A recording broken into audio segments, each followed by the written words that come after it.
श्री ओम श्री गुरुभ्यो नमः। ओम मातृशक्तये नमः। ओम असतो मा सद्गमय तमसो मा ज्योतिर्गमय मृत्योर्मामृतंगमय। ओम शांति शांति शांति। उपनिषद कक्षा 213 छांदोग्य उपनिषद की 54वीं कक्षा है। एक दूसरे अध्याय के 23वें खंड पर जो एक वचन मिल रहा है उसकी व्याख्या में हम लगे हुए हैं, उसको समझने में लगे हुए हैं। त्रया धर्म स्कंधा यज्ञोध्ययनम दानमिति प्रथम स्थपय द्वितीय ब्रह्मचारी आचार्य कुलवासी तृतीय अत्यंतम आत्मानम आचार्य कुले अवसादयन सर्वे ते पुण्यलोका भवन्ति ब्रह्म संस्थो अमृतत्वमेति। सर्वे ते पुण्यलोका भवन्ति। ये ब्रह्मचारी आचार्य कुलवासी तृतीय अत्यंतम, भाष्यकार ने इसका अर्थ किया नैष्ठिक ब्रह्मचारी जो आचार्य कुल में रहता हुआ, अत्यंतम आत्मानम अवसादयन देहम क्षपयन, ऐसा अर्थ किया है, अपने देह को क्षीण करता हुआ। सर्वे ते पुण्य लोका भवन्ति, इन सब के ये सब पुण्य लोक वाले होते हैं। ब्रह्म संस्थो अमृतत्वमेति। ब्रह्म संस्थ मानी ओम संस्थ, ओंकार संस्थ। ब्रह्म कहिए, ओंकार कहिए। यदि नाम प्रधान निर्देश कहेंगे तो ओम ओंकार संस्थ, और नामी प्रधान निर्देश करेंगे तो ब्रह्म संस्थ, ऐसा कहना होगा। ब्रह्म संस्थो अमृतत्वमेति, ओंकार संस्थो अमृतत्वमेति। ओंकार उपासक अमृतत्वमेति, जो ओंकार उपासक है वो अमृतत्व को प्राप्त करता है, ऐसा यहाँ पर कहा गया है। तो भाष्यकार ने इस पर बहुत सारा विवेचन किया है कि ब्रह्म संस्थ पद से क्या ग्रहण करना चाहिए। ब्रह्म संस्थ जो है क्या परिव्राट लेना है या ब्रह्म संस्थ शब्द से परिव्राट से अलग कोई अर्थ लेना है। पूर्व पक्ष में तो यही कहा कि परिव्राट लेना चाहिए ब्रह्म संस्थ शब्द से। तो ब्रह्म संस्थो अमृतत्वमेति। फिर वे बीच में एक बात चल पड़ी,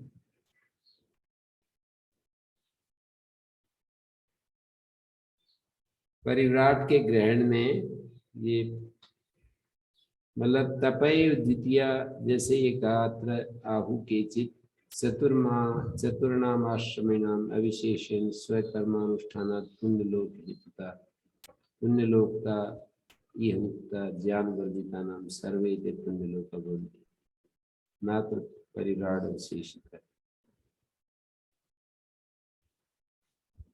यहाँ पर परिव्राट को बचाया नहीं गया। चारों ही आश्रम सामान्य रूप से अपने कर्मों का अनुष्ठान करने से पुण्य लोग वाले हो जाते हैं, यदि वो ज्ञान वर्जित है तो। परिव्राजक भी ज्ञानम यमा नियमा ये तपय द्वितीय इत्यत्र तपय शब्द परिव्राट का गृहीत हो। तपय द्वितीय जो कहा है तप शब्द से परिव्राट और तापस का ग्रहण करना है। ततस्तेषां में चतुर्णाम यो ब्रह्म संस्था प्रणव सेवका स्वमृतत्वमेति। उन्हीं चारों में से जो ब्रह्म संस्थ है, प्रणवोपासक है। ब्रह्म संस्थ या प्रणवोपासक एक ही बात है।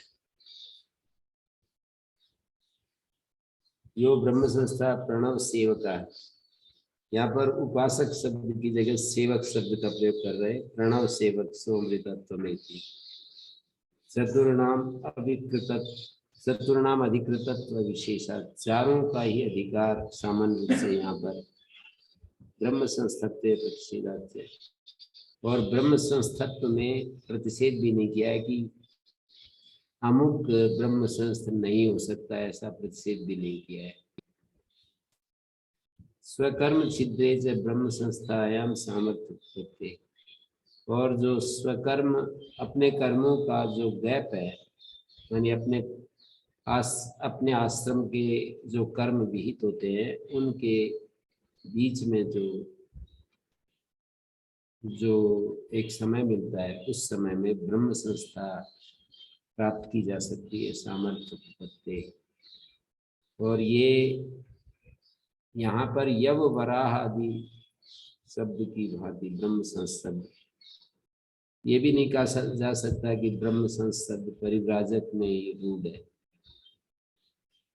ब्रह्मणि संस्थिति निमित्तम उपादाय प्रवर्तते। ब्रह्म संस्था मतलब ब्रह्म में संस्थिति, वो कोई भी हो सकता है। नहीं रूढ़ी शब्द निमित्तम उपादते, रूढ़ी शब्द जो होते हैं किसी निमित्त का ग्रहण नहीं करते हैं। सर्वे स्थिति उपपद्यते, यत्र यत्र निमित्तम अस्ति ब्रह्मणि संस्थिति तस्य तस्य निमित्तवतो वाचकम संतम।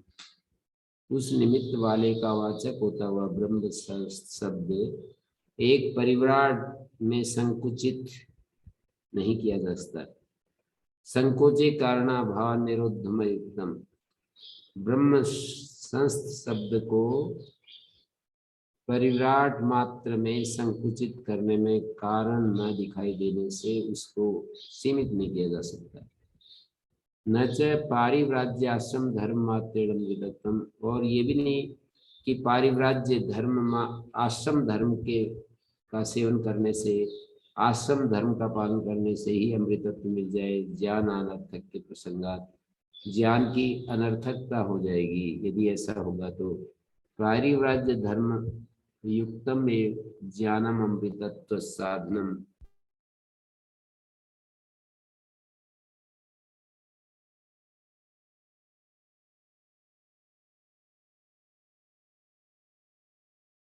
धर्मत्व विशेषात, ये जो आश्रम धर्मत्व है समान रूप से, आश्रम धर्मत्व समान रूप से सब जगह ही एक ही है। धर्मो व ज्ञान विशिष्ट अमृतत्व साधन एतदपि, धर्म जो ज्ञान विशिष्ट है वो अमृतत्व का साधन है। ये बात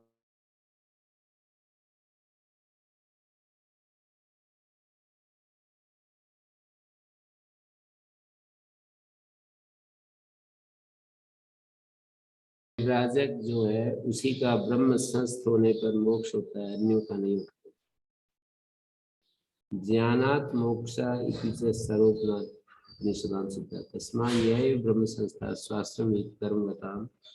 अपने आश्रम भी कर्म करने वालों में जो ब्रह्म संस्थ हो जाए वही अमृतत्व को प्राप्त हो जाता है। ऐसा तो कहते ये बात ठीक नहीं। कर्म निमित्त विद्या प्रत्यय और विरोधात, ये कल हमने इस पर विचार किया था। कर्म निमित्त और विद्या प्रत्यय का विरोध होने से,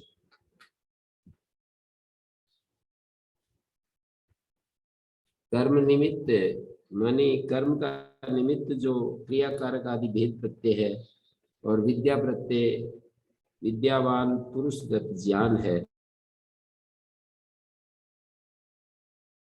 का विरोध है। कर्तादि क्रिया कारक फल भेद प्रत्ययत्व ही निमित्तम उपादाय। कर्तादि कारक क्रिया फल भेद प्रतीति वाले निमित्त को लेकर के कर्म विधियां प्रवृत्त होती है, ये करो ये मत करो। और ये निमित्त शास्त्रकृत नहीं है, सभी प्राणियों में देखा जाता है। माने उनके ज्ञान के अनुसार। शास्त्र तो इतना ही है कि भाई स्वर्ग चाहिए तो यजन करो, पशु चाहिए तो यजन करो, ग्राम चाहिए तो यजन करो, इंद्रियों के बल की कामना है तो यजन करो। शास्त्र तो एक विशेष दिशा में हमको मार्गदर्शन कर रहा है, लेकिन सामान्य रूप से जो शास्त्र नहीं पढ़े हैं उनको भी वे अपने आप को करना वाला समझते हैं, कुछ क्रिया करते हैं और उसके क्रिया के अनुसार उनको फल की प्राप्ति होती है। फल भेद, उनके क्रिया के अनुरूप अलग अलग फल प्राप्त होता रहता है। ये बात सभी प्राणियों में देखने को मिलती है। सद एकम एव द्वितीयम आत्मा एविदम सर्वम ब्रह्म एविदम सर्वम शास्त्रजन्य प्रत्यो ये जो शास्त्रजन्य प्रत्यय है विद्या रूप, ये स्वाभाविकम क्रियाकारक फल भेद प्रत्ययम कर्म विधि निमित्तम अनुप्रद्य न जायते। जब तक इसका उपमर्दन नहीं हो जाता तब तक ये विद्यारूप जो प्रत्यय है वो उत्पन्न नहीं होता। जो ये कहा जाता है सद एकमेव द्वितीयम आत्मा एवं सर्वम, आत्मा ही सब कुछ आत्मा ही, इदम सर्वम आत्मा एव, इदम सर्वम ब्रह्म एव, सद एकम एव द्वितीयम, ये शास्त्रजन्य जो प्रतीति है, ज्ञान है, विद्या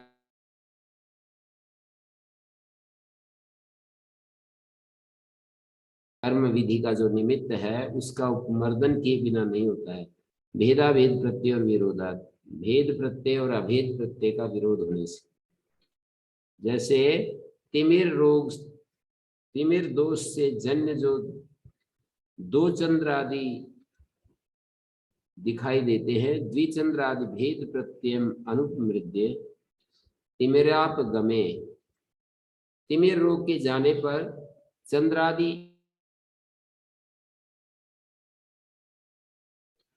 ये तैमरिक चंद्रादि भेद प्रत्यय का उपमर्दन नहीं हो जाता तब तक तिमिर दोष के चले जाने पर जो चंद्रादि एक प्रतीति है, एक प्रत्यय का मतलब एक बोध है, एक चंद्र दर्शन है, ये नहीं उत्पन्न होता। विद्या विद्या प्रत्यय और विद्या प्रत्यय और अविद्या प्रत्यय का विरोध होने से। तत्रैवं सति यम भेद प्रत्यय उपादाय कर्म विधया प्रवृत्ता, ऐसा होने पर जिस भेद प्रतीति को लेकर के कर्म विधियां प्रवृत्त होती हैं, स यस्य उपमर्दिता, वो जिसका उपमर्दित हो गया, सद एकम अद्वितीयम तत्सत्यम विकार भेदो अनृतम, ये एक वाक्य है यहां से यहां तक। सद एकम एव अद्वितीयम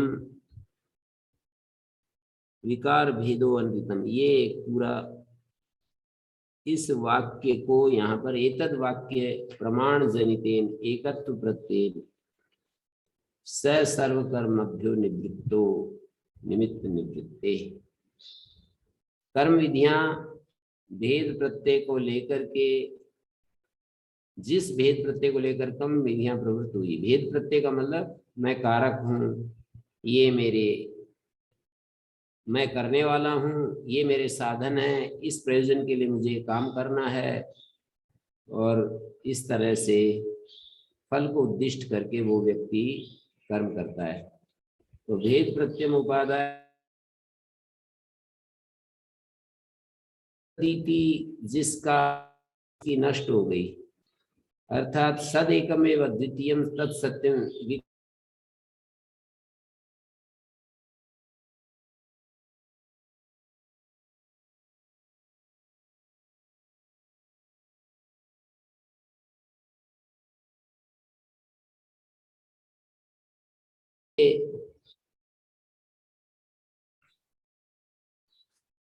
तो इस प्रकार से सद एकमेव द्वितीयम तत्सत्यम विकार भेदो अनृतम, विकार भेद जो है वो अनृत है, मिथ्या है। सद एकम एव द्वितीयम सत्यम, इस वाक्य प्रमाण से उत्पन्न जो एकत्व प्रत्यय, उससे कर ये जो भेद प्रतीति है वो उपमर्दित हो गई।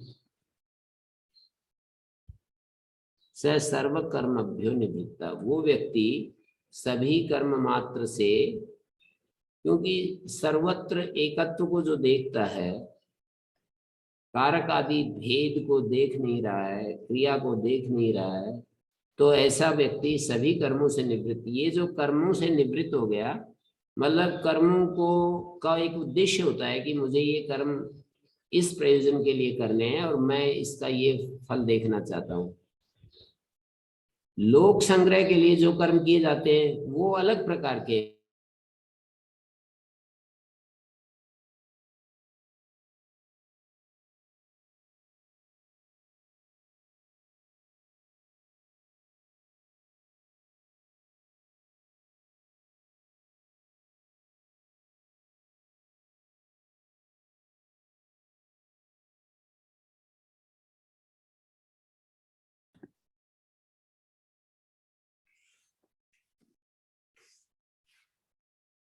यहाँ जो ये वाक्य बोला गया है, स सर्व कर्मभ्यो निवृत्तो निमित्त निवृत्ते है, निमित्त की निवृत्ति होने से वो सब काम कर्मों से निवृत्त हो जाता है।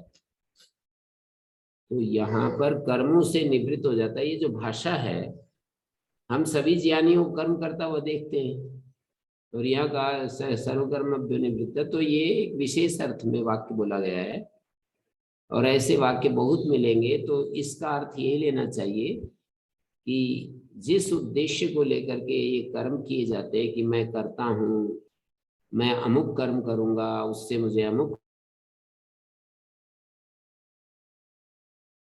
सबसे वो निवृत्त हो जाता है, ये यहाँ पर कहना चाह रहे हैं। जो गीता की भाषा में उसको लोक संग्रह वाले जो कर्म है उनको यहाँ इंक्लूड नहीं कर सकते। भगवान बुद्ध की भाषा में करुणा प्रेरित कर्मों को यहाँ इंक्लूड नहीं कर सकते। मानी जो कामना प्रेरित होकर के जो शास्त्र विहित मर्यादा के अनुसार जो कर्म किए जाते हैं, उन सब कर्मों से वो निवृत्त हो गया, इतना ही इसका तात्पर्य लेना चाहिए। सच निवृत्त कर्मा ब्रह्म संस्था उच्यते, और ऐसा जो निवृत्त कर्मा है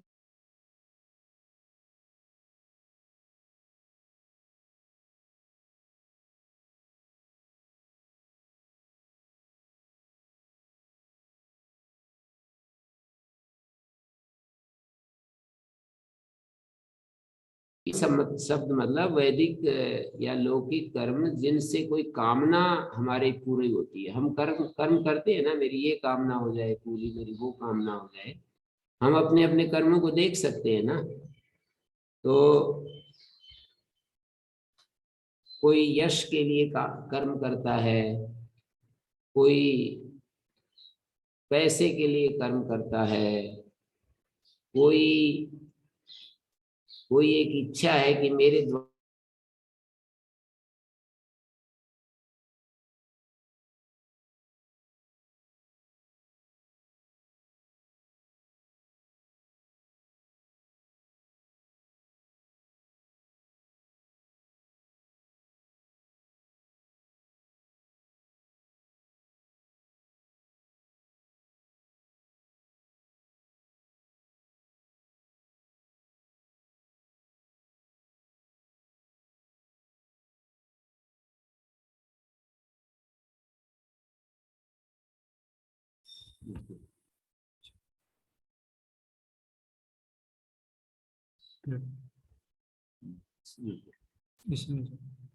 जी गुरु जी, आज काफी वीक है उधर का सिग्नल ना।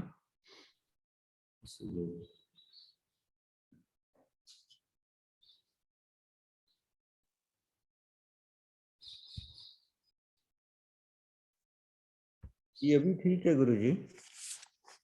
हाँ, ये दूसरे उससे जोड़ रहे हो रहा है ना।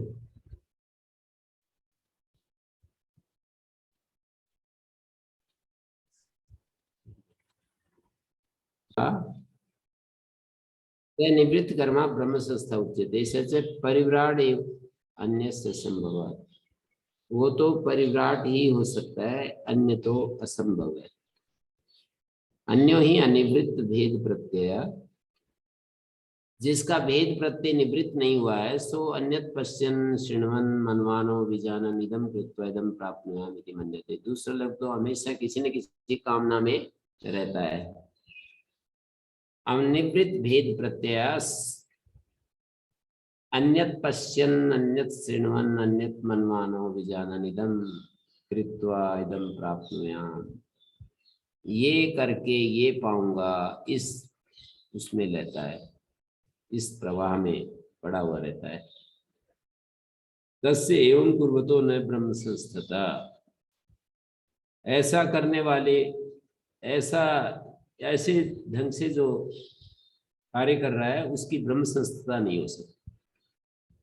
वाचारम्भण मात्र विकार अन्वित अभिसंधि प्रत्यत्वात्, वाचारम्भण मात्र जो विकार अनृत है उसका, उसमें उसकी अभिसंबंधी, उसका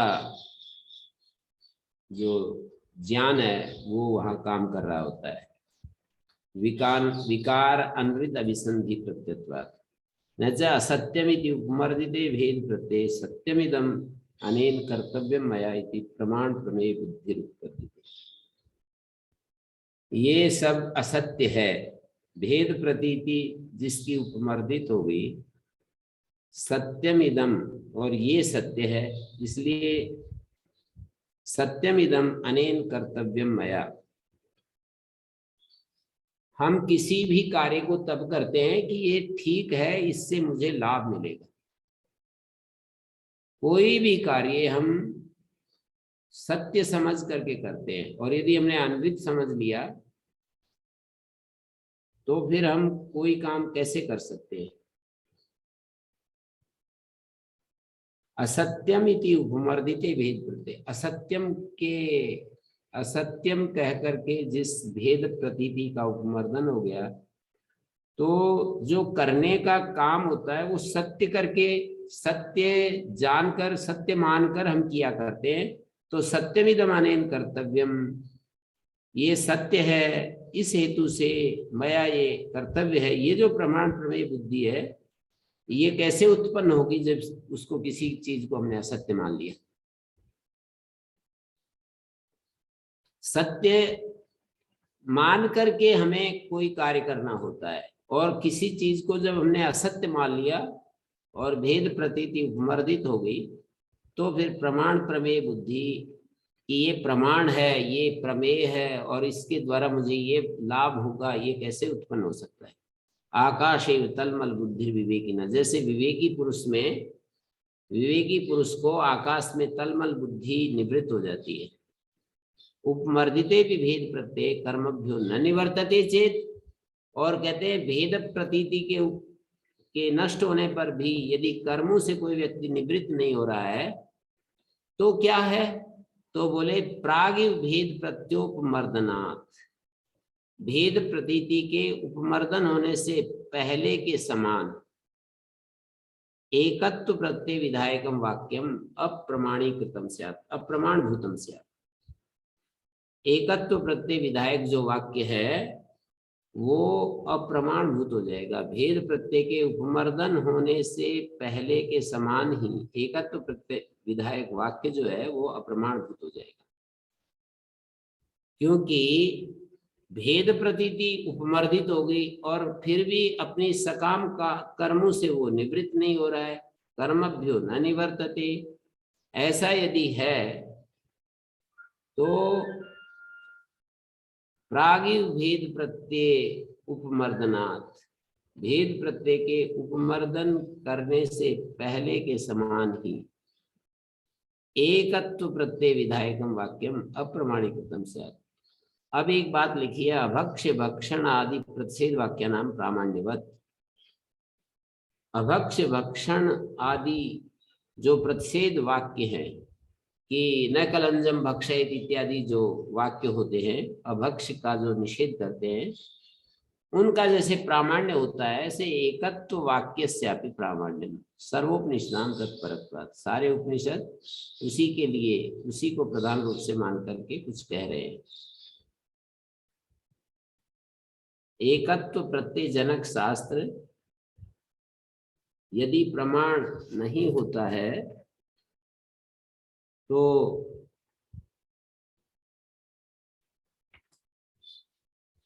तो फिर कर्म से कैसे निवृत्त होगा। तो यहाँ पर ये बात कह दी, अभक्ष्य भक्षण आदि प्रतिषेध वाक्य नाम।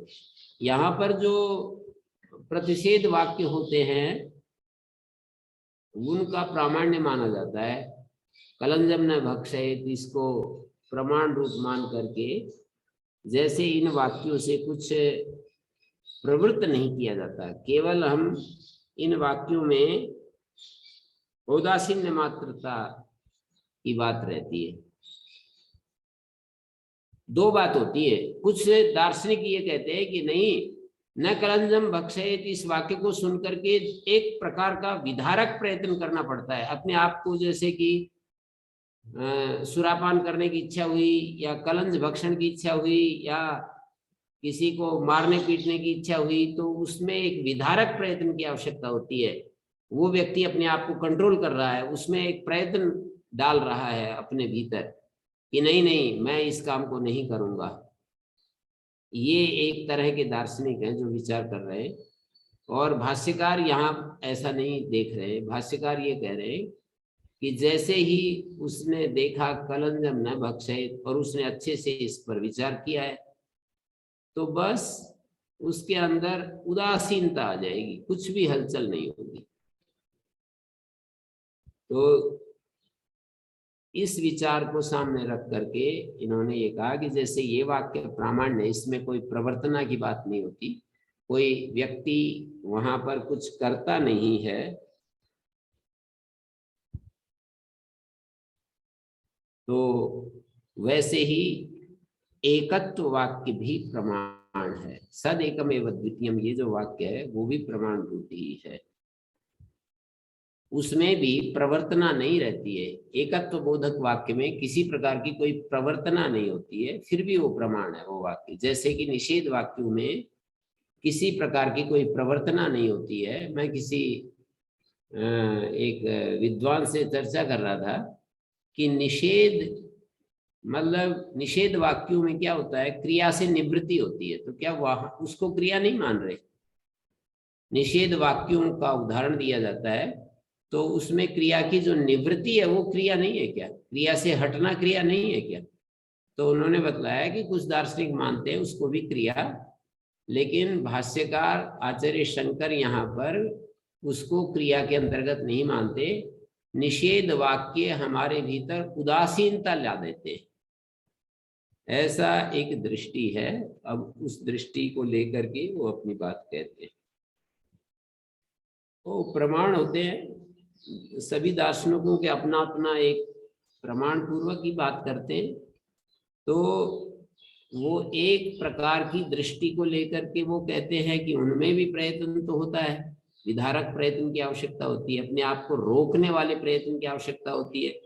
जैसे ही कहा कि मैं गलत काम करने के लिए जैसे ही इच्छा हुई शास्त्र विरोधी कार्य करने की, तो वो व्यक्ति अपने आप को रोकता है, वहां पर आगे बढ़ने से अपने आप पर बैन लगाता है अंदर ही अंदर कि नहीं मुझे ये नहीं करना है। तो ये एक प्रकार का व्याख्यान है। दूसरा व्याख्यान भाष्यकार कहते हैं कि जो निषेध वाक्य हमारे कान में पड़ते हैं तो उस तरफ हमारी उदासीनता आ जाती है। यदि हमने उस श्रद्धा है उसके ऊपर, जहां से वो निषेध वाक्य हम सुन रहे हैं, उस वाक्य के स्रोत पर, उस वाक्य का जो उत्स है, उसका जो मूल है, उसमें यदि हमारी श्रद्धा है तो उदासीनता आ जाती है और हम वहां से एक प्रकार से शांत हो जाते हैं उस तरफ से। तो जैसे ये प्रवर्तना रहित होते हैं, ये वाक्य निषेध वाक्य जो होते हैं, प्रवर्तना वाक्य ही प्रामाणिक होते हैं, ऐसा मीमांसा का एक मत होता है। तो उस मत को निराश करने के लिए दृष्टांत दिया कि निषेध वाक्य, निषेध बोधक वाक्य जो है वो भी तो प्रामाणिक होते हैं और वहां पर किसी प्रकार की कोई प्रवर्तना नहीं होती है। निषेध वाक्यानि न प्रवर्तना बोधकानि, ऐसा ये कुमारिल भट्ट का मत है। निषेध वाक्य प्रवर्तना के बोधक नहीं है, कुमारिल भट्ट का ऐसा मत है, और ये आचार्य शंकर को भी अभिमत है। प्रभाकर मत जो एक मीमांसा के तीन आचार्य प्रामाणिक सावर भाष्य के बाद जो हुए हैं, एक कुमारिल भट्ट और एक प्रभाकर और एक मुरारेस्तु तृतीया पंथा। मुरारी एक कोई आचार्य हुए हैं, उनका तीसरा रास्ता है। तो प्रधान रूप से तो दो ही हैं, प्रभाकर और कुमारिल भट्ट। कुमारिल भट्ट के शिष्य ही हैं ये प्रभाकर गुरु। कुमारिल भट्ट ये वो हैं जो कि आचार्य शंकर उनसे शास्त्रार्थ करने के लिए पहुंचे थे, और वो अपने को अग्निसात करने के लिए तैयार हो रहे थे, चिता लगा ली थी, और अब कहा कि मैं तो अब इस सब से निवृत्त हो गया हूँ, और मैं अब ने निश्चय कर लिया है, आपको शास्त्रार्थ कर रहा है तो मेरे शिष्य है मंडन मिश्र, उनके पास जाकर के आप कीजिए शास्त्रार्थ। तो कुमारिल भट्ट के कहने से ही मंडन मिश्र के पास गए हैं आचार्य शंकर। तो कुमारिल भट्ट की ये बात है कि निषेध वाक्य जो है वो प्रवर्तना बोधक नहीं होते। प्रवर्तना का मतलब विधि, नियोग, कार्य, इन शब्दों का एक ही अर्थ है। नियोग बोधक किसी काम में लगाना और हटाना, दो काम होते हैं ना। इसका विधि वाक्यों का मतलब वेद वाक्यों के दो कार्य हैं, या तो किसी काम में लगाते हैं या किसी चीज से हटा देते हैं। उसी को शास्त्र भी कहते हैं। शास्त्र का मतलब भी यही होता है कि किसी काम से हटाना, किसी काम में लगाना। तो मीमांसा का मत प्रवर्तना वाक्य ही प्रामाण्य है। इस मत को हटाने के लिए निषेध वाक्य ये बीच में आए। निषेध बोधक वाक्य दृष्टांत के रूप में रखे गए कि निषेध वाक्य प्रवर्तना बोधक नहीं होते, फिर भी उनका प्रामाण्य होता है।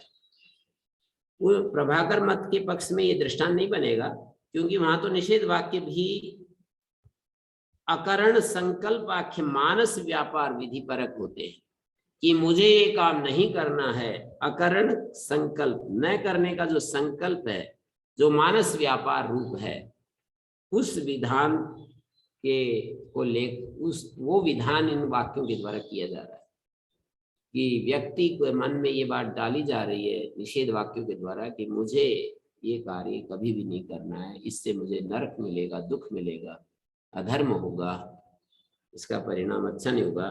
तो अकरण संकल्प रूप जो मानस व्यापार का विधान करने वाले हैं निषेध वाक्य, तो उस समय ये दृष्टांत नहीं बनेगा जो कहा कि अभक्ष भक्षण आदि विधि, अभक्ष भक्षण आदि प्रतिषेध वाक्य नाम प्रामाण्यवत युक्तम एकत्व वाक्यस्यापि प्रामाण्यम सर्वोपनिषदाम तत्परत्वात्। सभी उपनिषद इस बात को स्वीकार करते हैं। ओम प्रणाम गुरु जी। जी, तो शब्द आए थे गुरु जी, तो परिव्राट और परिव्राजक एक ही बात है गुरु जी? परिव्राजक परिव्राट एक ही है। जी। और जब हम कहते हैं विवेकी पुरुष आकाश में तलमल बुद्धि, विवेकी पुरुष की आकाश में तलमल बुद्धि नष्ट हो जाती है, मतलब यहाँ पर विवेकी का मतलब विचारशील व्यक्ति की। विवेकी शब्द दो अर्थों में प्रयुक्त हो यहाँ पर हो सकता है, यानी प्रसंग के अनुसार। विवेकी का मतलब आत्मज्ञानी। यहाँ तो विवेकी को इस अर्थ में प्रस्तुत किया जो विचारशील व्यक्ति है, जब देखता है आकाश में कि उसमें एक छत जैसी दिखाई दे रही है, उसमें मलिनता दिखाई दे रही है, तो उसकी वो बुद्धि नष्ट हो जाती है। जैसे दृष्टांत दिया है, जैसे आकाश में तलमल बुद्धि नष्ट हो जाती है, ऐसे ही जिसको हमने असत्य कह दिया और भेद प्रतीति नष्ट हो गई, तो सत्य मानकर जो हम कर्म कर रहे थे उस विषय में प्रमाण प्रमेय बुद्धि आगे नहीं बनेगी। सत्य मानकर जो हम आचरण कर रहे थे और उसको हमने असत्य मान लिया। जैसे हम सत्य मानकर बहुत सारे काम करते चले आ रहे हैं और फिर हमने कभी असत्य मान लिया कि ये तो ठीक नहीं है, तो फिर वो आगे फिर वो जो है वो प्रमाण प्रमेय बुद्धि नहीं बनेगी उस विषय में कि देखो ये प्रमाण है, ये प्रमेय है और मुझे ये काम करना है। असत्य मान लिया तो उसको कैसे व्यक्ति प्रमाण कोटि में रखेगा? फिर प्रमाण के द्वारा जो सिद्ध किया जाता है वो प्रमेय, प्रमाण प्रमेय बुद्धि नहीं आ सकती जब किसी चीज को हमने असत्य कह करके भेद प्रतीति का वो कर दिया, नाश कर दिया है। भेद प्रतीति तो यही है कि जो मैं अलग हूँ, ये मेरा लक्ष्य है, ये मेरी कामना है, ये सब भेद प्रतीति के बाद ही होती है। सर्वम आत्मा एव, ऐसा जिसको ज्ञान बोध अनुभव हो रहा है, तो वो क्यों किसी चीज के लिए प्रयत्न करेगा? तो गुरु जी यहाँ पे हम ये कह रहे हैं कि जो ओंकार उपासक है वो वेदों का ज्ञाता विद्वान वही बन सकता है। ओंकार उपासक विद्वान इतना ही कहा है यहाँ पर तो कि ओंकार उपासक ब्रह्म संस्थ होता है। ब्रह्म संस्थ या ओंकार संस्थ एक ही बात है। और जो ओंकार संस्थ है या ब्रह्म संस्थ है उसको अमृतत्व प्राप्त होता है। और जब ब्रह्म संस्थ होता है उसकी भेद प्रतीति नष्ट हो जाती है, उसके अंदर एकत्व बोध आ जाता है। ओंकार विदम सर्वम, ये ज्ञान उसके भीतर अनुभव में प्रतिष्ठित हो जाता है। एक ओंकार ही सब है। सब का मतलब ये जितना भी कुछ दिखाई दे रहा है ना, सब ओंकार ही है, ओंकार के सिवा और कुछ नहीं है। ऐसा दृढ़ ज्ञान जिसका हो गया है तो वो ओंकार में स्थित हो जाएगा। ओंकार में स्थित हो जाएगा तो वो फिर अमृतत्व का अधिकारी हो जाएगा। तो गुरु जी वो सारे कर्म तो ओंकार के लिए ही तो करता है ना? नहीं, ओंकार के लिए कर्म करना एक अलग बात है और ओंकार का अनुभव होना एक अलग बात है। जैसे एक सामान्य व्यक्ति, प्रारंभिक साधक भी ये सोच सकता है, विचार कर सकता है, निश्चय कर सकता है कि मैं परमात्मा के लिए कर्म कर रहा हूं, पर परमात्मा का बोध तो उस समय नहीं होता ना। परमात्मा का बोध होना एक अलग बात है और परमात्मा के लिए कर्म करना एक अलग स्थिति है। वो सहायक हो सकता है, परमात्मा के लिए कर्म कर रहा है तो आगे चल करके उसको परमात्मा बोध घटित हो जाए, ये तो अलग बात है। पर जब वो परमात्मा के लिए कर्म कर रहा है और भेद बुद्धि में है कि देखो मैं तो एक मामूली आदमी हूँ, मेरे पास और क्या है परमात्मा को देने के लिए, तो अभी भेद बुद्धि है ना। मैं अलग हूँ, परमात्मा अलग है, मेरे पास ये कुछ थोड़ा बहुत भेंट चढ़ाने के लिए मेरे पास तो ये साधन है। तो ऐसी स्थिति में तो वो कर्म करेगा। जब अपने आप को एक अवर मान रहा है, परमात्मा को परम मान रहा है और कुछ चीजें उसके पास हैं उनका साधन मान रहा है तो फिर तो करेगा, वो परमात्मा के लिए कर्म करेगा निश्चित रूप से। तो गुरु जी वहीं से तो यात्रा शुरू होगी ना जी? हाँ, तो शुरू करने के लिए कोई दिक्कत नहीं है।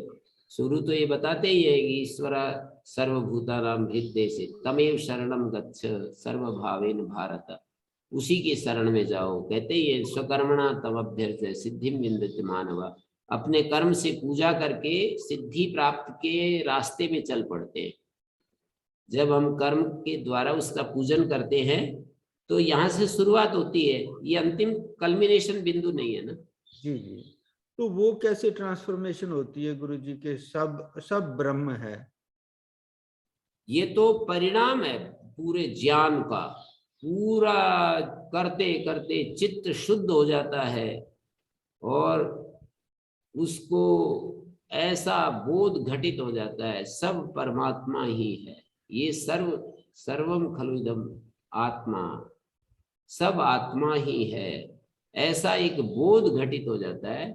तो उस समय कोई प्राप्त करने योग्य चीज शेष नहीं बचती, कोई इच्छा शेष नहीं बचती, कोई कामना नहीं बचती। और उसके बाद जो उसके कर्म होंगे या तो करुणा प्रेरित होंगे भगवान बुद्ध की भाषा में, या फिर लोक संग्रह के लिए होंगे, उसका अपना कोई प्रयोजन बचता ही नहीं है। जी। हमारे जब तक प्रयोजन है तब तक हम परमात्मा के लिए कर्म कर सकते हैं।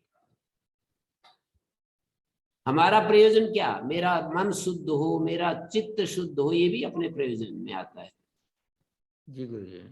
तो जब तक ऐसी स्थिति है तब तक हम परमात्मा के लिए कर्म कर सकते हैं, करते ही हैं। कर क्या सकते, करते ही हैं, करने ही होते हैं।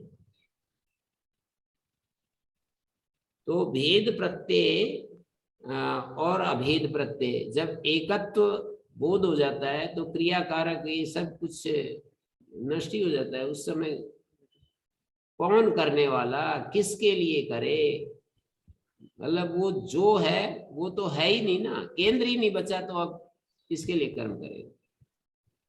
सर्वरूप ही मैं, साधन भी मैं ही हूं और कर्ता भी मैं ही हूं और क्रिया भी मैं ही हूं। सब कुछ जब ब्रह्म ही हो गया ब्रह्मार्पणम ब्रह्म हविर ब्रह्माग्नौ ब्रह्मणाहुतम ब्रह्मैव तेन गंतव्यम ब्रह्म कर्म समाधिना। गीता में आता है ना, ये श्लोक आता है। अर्पण भी ब्रह्म है, ब्रह्मार्पणम, हवि भी ब्रह्म है, अग्नि भी ब्रह्म है, वो जो यज्ञ करने वाला है वो भी ब्रह्म है, जो क्रिया है वो भी ब्रह्म है। ब्रह्मैव तेन गंतव्यम, प्राप्तव्य भी ब्रह्म ही है। ब्रह्म कर्म समाधिना, इस ब्रह्म रूपी कर्म में समाधि है जिसकी, ऐसे व्यक्ति के द्वारा ब्रह्म ही गंतव्य है। तो अन्नम अन्नादेन, आचार्य जी पहले बोल रहे थे अन्नम अन्नादेन ब्रह्म है, ऐसा भी बताए थे पहले। हाँ, अन्नम ब्रह्म और ये सब आते ही अपने शास्त्रों में। अन्न ब्रह्म है, प्राण ब्रह्म है, वाणी ब्रह्म है, एक एक साधन के रूप में इन सब को ब्रह्म मानते हैं। एक स्थिति है और अंततः ये एक बोध, अंतिम बोध घटित होता है तो सर्वम ब्रह्म ही, सब कुछ ब्रह्म ही है।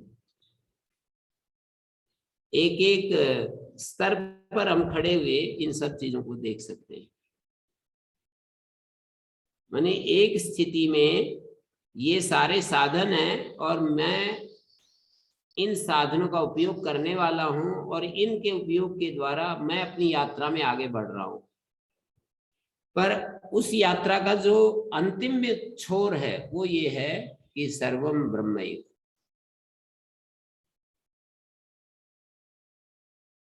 उससे पहले तो हमारी यात्रा चल रही है, उसका कोई भी मना नहीं कर रहा है।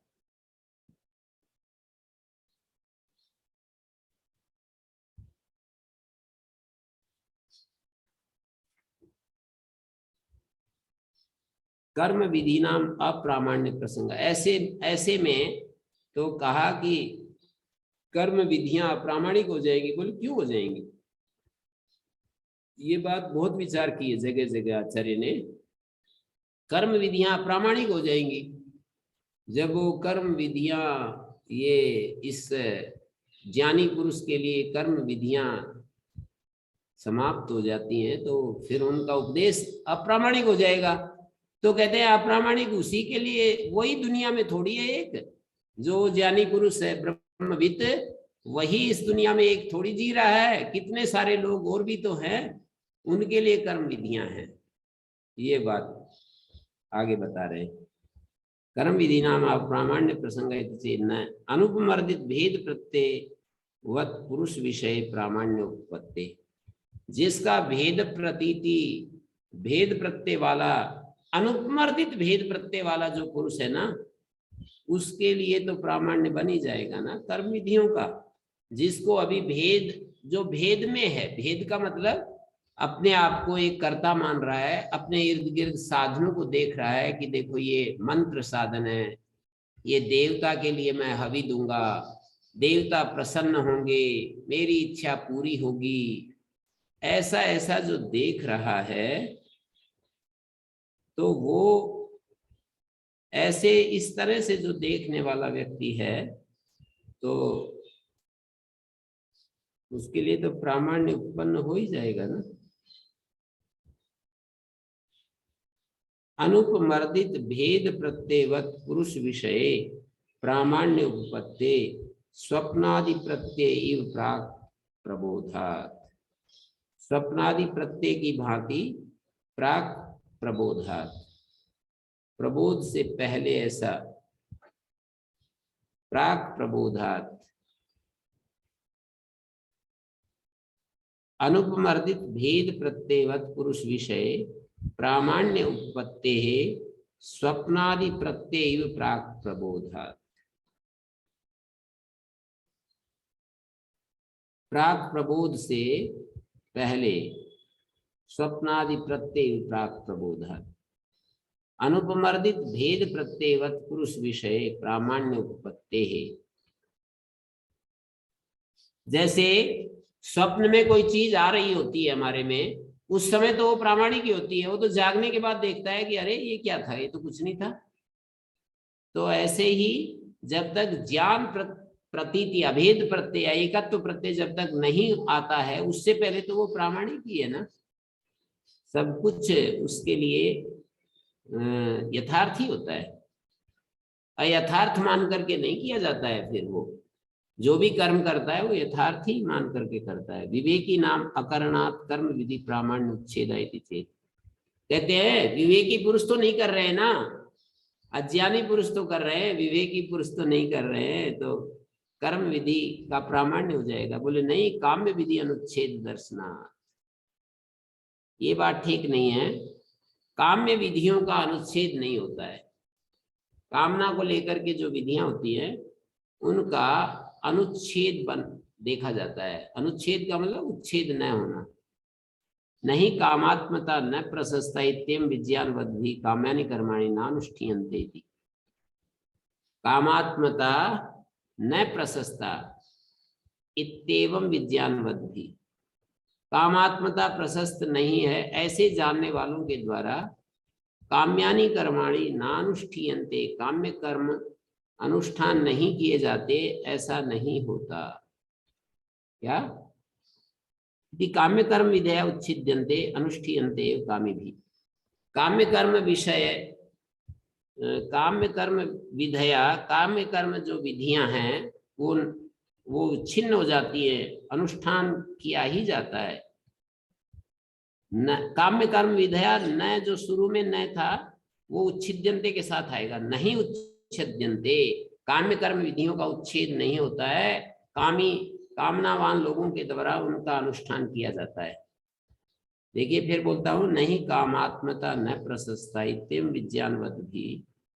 इस तरह से जो जानने वाले लोग हैं, कामात्मता न प्रशस्ता इत्येवं विज्ञानवद्भिः, इस तरह जानने वाले जो लोग हैं, काम्यानि कर्माणि नानुष्ठीयन्ते इति, काम्य कर्म विधेया न उच्छिद्यन्ते, नहीं उच्छिद्यन्ते।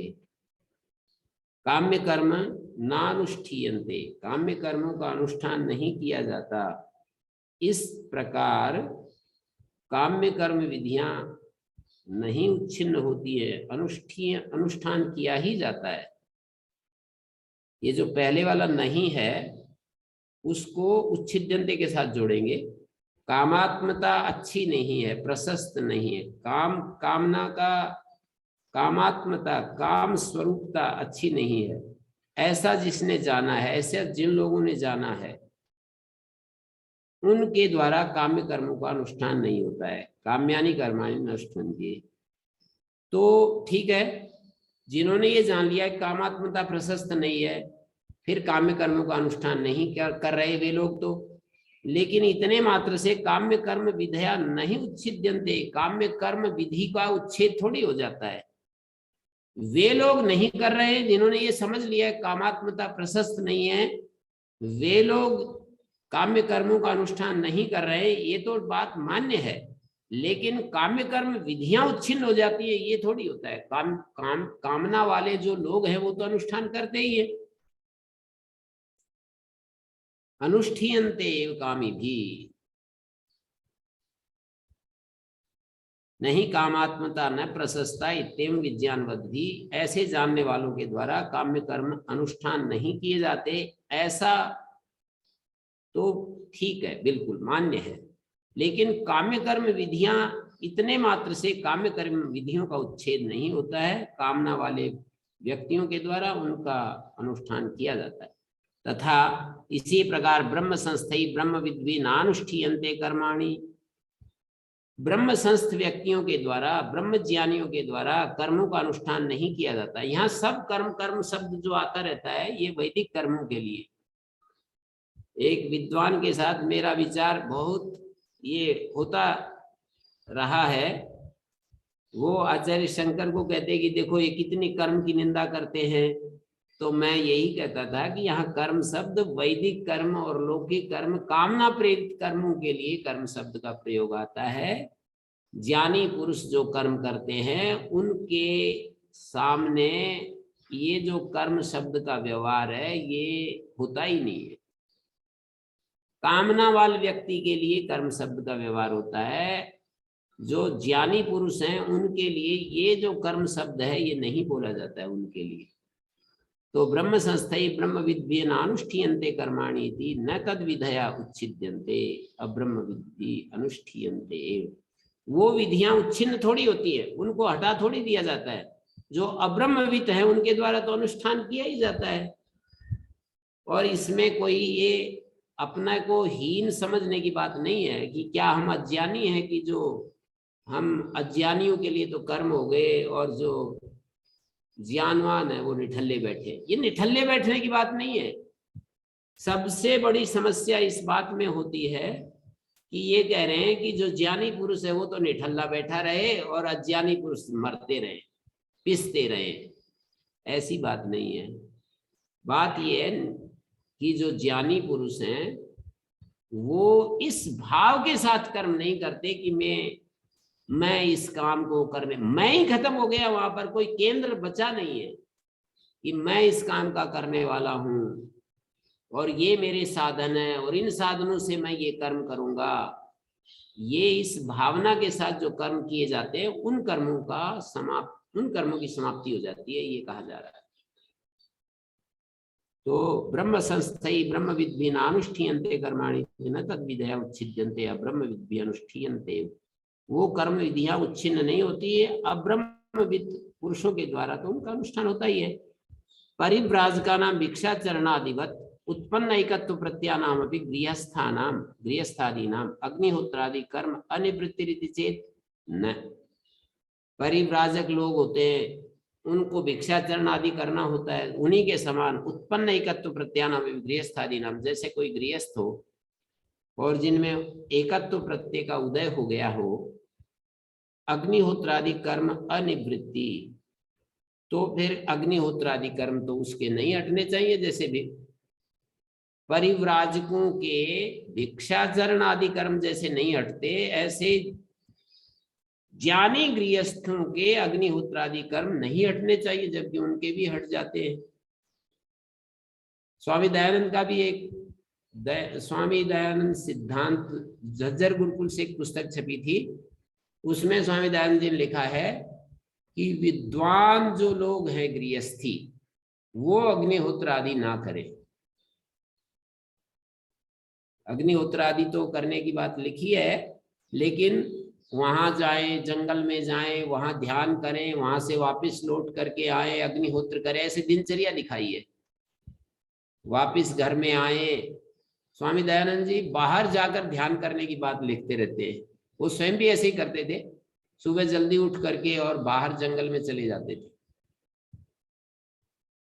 स्वामी श्रद्धानंद जी के जीवन की घटना से भी हमें यही पता लगता है कि वो बाहर चले जाते थे। स्वामी दयानंद जी के बारे में लिखा है कि हम उनको देखने के लिए पहले दिन कहीं उनके एक जगह छिप करके बैठ गए, फिर वो आगे चले तो रुद्र स्वामी ने बीच बीच में दौड़ भी लगाई और मेरे जैसा तीव्र चलने वाला व्यक्ति भी उनको पहुंच नहीं पाया। फिर हम अगले दिन किसी चौराहे पर हमने देखा कि यहाँ पर बैठेंगे तब पता चलेगा, तो वहां बैठ गए। फिर स्वामी जी फिर आए उधर से दौड़ते, मतलब जल्दी जल्दी चलते हुए, फिर जंगल में दूर जाकर के एक जगह बैठ गए, 1.5 घंटे तक वहां बैठे रहे और फिर ध्यान करते रहे और हम उन्हें देखते रहे। स्वामी श्रद्धानंद जी ने ऐसे अपनी उसमें लिखा है, कल्याण मार्ग के पथिक पुस्तक में। तो कहते हैं कि स्वामी दयानंद जी वहां पर उस पुस्तक में लिखते हैं कि ये सब बाहर से आकर के फिर अग्निहोत्र करें घर में आकर। फिर लिखा है कि विद्वान जो गृहस्थ हैं वो अग्निहोत्र ना करें, मतलब जो अज्ञानी गृहस्थ हैं वो तो उनको तो अग्निहोत्र करना है, बाकी विद्वान जो गृहस्थ हैं वो अग्निहोत्र ना करें। मतलब करे तो कोई मना नहीं कर रहे, पर ना करेगा मतलब उनके ऊपर बाध्यता नहीं, अज्ञानियों के ऊपर तो बाध्यता डाल दी, ऐसे तात्पर्य उसका। यदि ज्ञानी अग्निहोत्र कर लेगा तो उसको दोष हो जाएगा, ऐसा उसका अभिप्राय नहीं है, मतलब बाध्यता नहीं है। यदि वो नहीं करता है तो भी ठीक है। तो ऐसे ही यहाँ पर बात चली कि गृहस्थ आदि नाम, वो जो एकत्व प्रत्यय जिनका उत्पन्न हो गया है, उन गृहस्थियों का अग्निहोत्रादि कर्म तो नहीं हट पाएंगे, एकत्व प्रत्यय भी हो गया, अग्निहोत्रादि कर्म हटेंगे नहीं। जैसे सन्यासियों के भिक्षा कर्म नहीं हट, भिक्षाचरण नहीं हट रहा है, इसलिए उनका भी नहीं हटेगा। तो कहते नहीं, प्रामाण्य चिंतायाम पुरुष प्रवृत्ति दृष्टांतत्वात्। बड़ी अच्छी बात लिख दी कि प्रामाण्य अप्रामाण्य चिंता में किसी पुरुष प्रवृत्ति को दृष्टांत के रूप में नहीं रखा जा सकता है। नहीं नाभिचरेदिति प्रसिद्धमपि अभिचरणम कश्चित् कुर्वन् दृष्टा इति शत्रु द्वेष रहितेनापि विवेकिना विचरणम क्रियते। कहते हैं कर्म प्रवृत्ति में जो निमित्त है वो भेद प्रत्यय है। प्रतिषिद्ध आचरण में राग निमित्त बनता है। किसी व्यक्ति को प्रतिषिद्ध आचरण कर रहा है तो राग के कारण कर रहा है। तो जैसे कि प्रतिषिद्ध काम में भी राग के कारण आदमी लग जाता है, तो भेद प्रत्यय के निवृत्त होने पर भी भूख लगती है तो भिक्षाचरण में सन्यासी उठ करके चल देता है कि चलो भिक्षा मांग करके ले आते। भिक्षा शरीर धारण आवश्यक है, क्योंकि भिक्षा शरीर धारण के लिए जरूरी है। अग्निहोत्रादिकम तो नावश्यकम ब्रह्मविदा, अग्निहोत्रादि तो ब्रह्मज्ञानी के लिए कोई आवश्यक नहीं है। अनधिकारित्वेन प्रत्यवाय प्रसक्ते, जब वो अधिकारी ही नहीं, ब्रह्मज्ञानी अग्निहोत्रादि का अधिकारी नहीं है, तो प्रत्यवाय उसमें कोई लगेगा नहीं। भिक्षाचरण प्रवृत्ति केवलम आभास, न तो अग्निहोत्रादि प्रवृत्तिवत प्रमाण निर्वृत्ता। ये जो भिक्षाचरण प्रवृत्ति है केवल आभास मात्र है कर्म का, अग्निहोत्रादि प्रवृत्ति की तरह ये प्रमाण से निर्वृत्त नहीं है। इसमें कोई प्रमाण की अपेक्षा नहीं है कि शास्त्र ने ये कहा है, प्रमाण शास्त्र प्रमाण बना हुआ है कि सन्यासी को भिक्षाचरण करना चाहिए। ये प्रमाण की बात नहीं है। भिक्षाचरण प्रवृत्ति केवल आभास है, अग्निहोत्रादि प्रवृत्ति की तरह प्रमाण से निष्पन्न नहीं है। तो नहीं नाभिचरेत, ये बात कह रहे, कोई व्यक्ति न अभिचरेत। अभिचार याग होता है शत्रु को मारने के लिए जो याग किया जाता है, तो न अभिचरेत ऐसे किसी ने सुन लिया शास्त्र में कि भाई अभिचार याग नहीं करना चाहिए, इससे शत्रु तो मर जाएगा पर तुम्हारे को भी अच्छा सा मामला सेट हो जाएगा। शत्रु तो मर जाएगा लेकिन तुम भी मर जाओगे, ऐसा तात्पर्य है मेरा। इसकी व्याख्या जो मैं कर रहा हूं कि शत्रु तो मर जाएगा लेकिन तुम भी मर जाओगे, इसलिए अभिचार मत करो, शत्रु मारने के लिए उपाय मत करो। नाभिचरेदिति प्रतिषिद्धमपि अभिचरणम, प्रतिषिद्ध जो अभिचार है उसको किसी ने करते हुए देख लिया, अरे अभिचार तो ये कर रहा है, अभिचार याग कर रहा है, शत्रु को मारने के लिए याग विशेष कर रहा है, किसी ने करते हुए देखा। शत्रु द्वेष रहिते नापि विवेकिना विचरणम नहीं क्रियते। तो द्वेष रहित विवेकी के द्वारा शत्रु के बारे में, शत्रु के विषय में जो द्वेष रहित विवेकी है वो अभिचार थोड़ी करता है। फिर किसी को देख करके कि मैं भी कर लेता हूँ, वो कर रहा है तो मैं भी कर लेता हूँ, ऐसे थोड़ी होता है, देखा देखी थोड़ी होती है। तो वो कह रहे हैं प्रामाण्य चिंता में पुरुष प्रवृत्ति दृष्टांतत्वात्। प्रामाण्य चिंता में देखा देखी नहीं चलती है कि कोई एक कर रहा है तो तू भी कर ले, वो ऐसा कर रहा था तो तू भी कर ले, ऐसे नहीं होता है। न च कर्म विधि प्रवृत्ति निमित्ते भेद प्रत्यय बाधिते अग्निहोत्रादो प्रवर्तकम निमित्तम अस्ति। ये जो कर्म विधि प्रवृत्ति के निमित्त भेद प्रतीति के बाधित होने पर अग्निहोत्र आदि में कोई प्रवर्तक निमित्त बचता नहीं है। अग्निहोत्र आदि के लिए प्रवर्तक निमित्त भी तो चाहिए। क्यों अग्निहोत्र कर रहा है? वो तो सीधा सा उत्तर होता है कि उसको स्वर्ग चाहिए, उसको उत्तम जीवन चाहिए, उसको फल अच्छे अच्छे फल चाहिए, इसलिए कर रहा है। अब कोई कहे कि भाई अग्निहोत्र तो इसलिए कर रहा है, सर्व कल्याण के लिए कर रहा है, उसको थोड़ी मना कर रहे हैं। यहाँ सर्व कल्याण के लिए कोई अग्निहोत्र कर रहा है, उसका थोड़ी निषेध कर रहे हैं।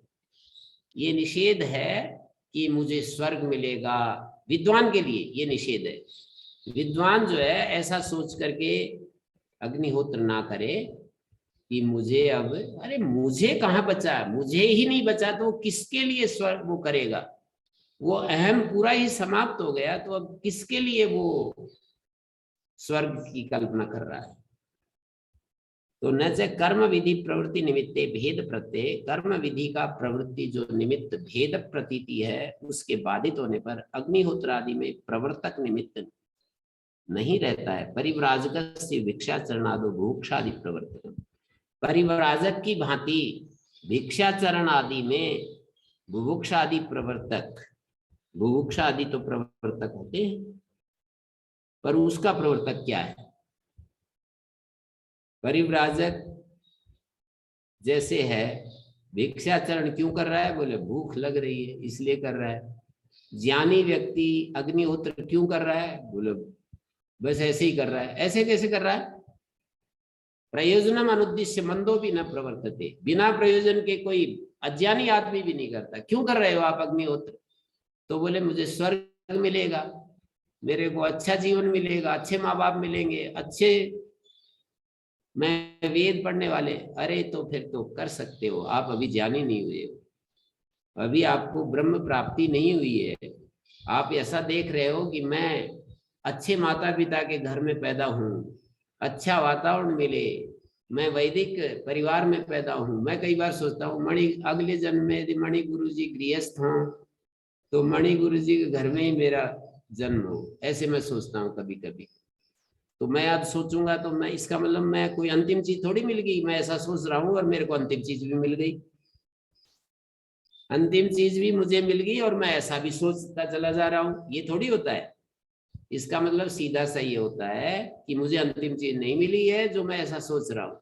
जिसको अंतिम चीज मिल गई वो कब एक क्षण के लिए भी ये नहीं आएगा कि मैं ये कर्म इसलिए कर रहा हूं कि मेरा अग्रिम जीवन मेरा सफल हो जाए। ये तो तब होगा जब हम अभी अभी अभी धरती पर ही चल रहे हैं, धरती पे चल रहे हैं, तो फिर सोचो, और अच्छा है, करना ही चाहिए, उसके लिए मना थोड़ी कर रहा है शास्त्र। न कर्म विधि प्रवृत्ति निमित्ते भेद प्रत्यय बाधिते अग्निहोत्रादो प्रवर्तकम निमित्तम अस्ति परिव्राजकस्य भिक्षाचरणादो बुभुक्षादि यहाँ भी अकरणे प्रत्यवाय भयम प्रवर्तकम इति चेत, कहते यहाँ भी न करने में प्रत्यवाय भय प्रवर्तक हो जाएगा। उस गृहस्थ विद्वान को अग्निहोत्र आदि नहीं करेगा तो प्रत्यवाय का जो भय है, पाप लगेगा। तो बोले ऐसा तो हो ही नहीं सकता, भेद प्रत्यय अधिकृतत्व, जो भेद प्रतीति जिसको है वही अधिकारी होता है इसका, वो तो अब अधिकारी नहीं बचा। जो विद्वान गृहस्थ है वो अधिकारी नहीं बचा। भेद प्रत्ययवान अनुपमर्दित भेद बुद्धि विद्या यह सकर्मणि अधिकृता इति अवोचा। हमने बार बार ये बात कही है, भाष्यकार जोर दे रहे, अरे हमने कितनी बार ये बात कह दी कि भेद प्रत्ययवान अनुपमर्दित भेद बुद्धि, जिसका भेद बुद्धि नष्ट नहीं हुई है, विद्या के द्वारा जिसकी भेद बुद्धि नष्ट नहीं हुई, विद्या मानी आत्मज्ञान के द्वारा जिसकी भेद बुद्धि नष्ट नहीं हुई है, वो कर्म में अधिकारी होता है। कर्म में अधिकारी होता है, इस बात को लेकर के कभी भी भ्रांत नहीं होना चाहिए कि ये ज्ञानी पुरुष तो सारे कर्म कर रहे हैं और ये करे, कर्म में अधिकारी वही होता है। शंकराचार्य जी कर्म कर रहे हैं, महर्षि दयानंद कर्म कर रहे हैं, श्री अरविंद कर्म कर रहे हैं, सब कर्म कर रहे हैं और ये कह रहे हैं कि कर्म, श्री कृष्ण जो सारा इन ज्ञानियों के शिरोमणि है वो कर्म कर रहे हैं, सब कर्म कर रहे हैं, फिर जो है कह रहे हैं कि कर्मणि अधिकृता। तो यहाँ कर्म का मतलब सकाम कर्म ले लेना चाहिए। यो ही अधिकृता कर्मणि तस्य तदकरणे प्रत्यवाय, जो अधिकारी है और फिर उसको नहीं करे तब उसको पाप लगता है। न निवृत्त अधिकारस्य गृहस्थस्य ब्रह्मचारिणो विशेष धर्म अनुष्ठाने, जो निवृत्त अधिकार वाला है उसको थोड़ी न करने पर पाप लगेगा। गृहस्थस्य, निवृत्त अधिकार वाला गृहस्थ के समान, ब्रह्मचारिणो विशेष धर्म अनुष्ठाने, ब्रह्मचारी कोई है तो विशेष धर्मों का अनुष्ठान जब नहीं करता है तो उसको पाप थोड़ी लगता है। एवं तरी सर्वस्वाश्रमस्था उत्पन्न एकत्व प्रत्यय परिव्राडिति चेत न, तो ऐसी स्थिति में तो सभी अपने अपने आश्रम में स्थित, जिसमें एकत्व प्रत्यय उत्पन्न हो गया है वो सारे ही परिव्राट हैं। बोले नहीं नहीं नहीं, स्वस्वामित्व भेद बुद्धि अनिवृत्ति, स्वस्वामित्व जो भेद बुद्धि है अभी कहाँ हटी है उसकी। अपने अपने आश्रम में स्थित उत्पन्न एकत्व प्रत्यय परिव्राट चेत न, तो ये ठीक नहीं है।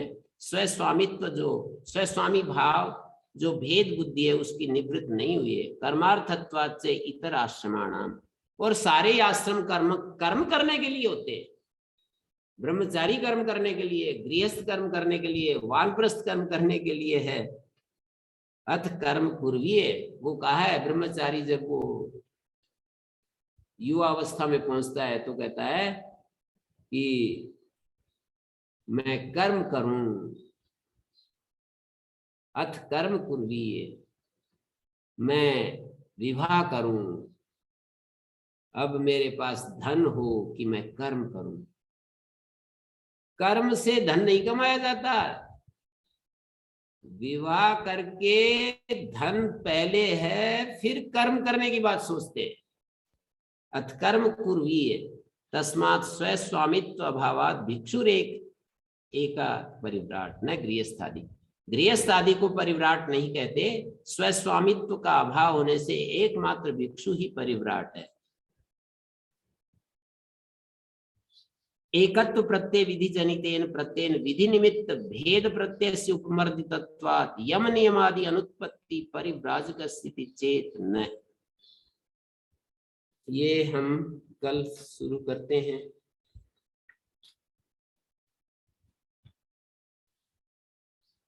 ओम शांति शांति शांति।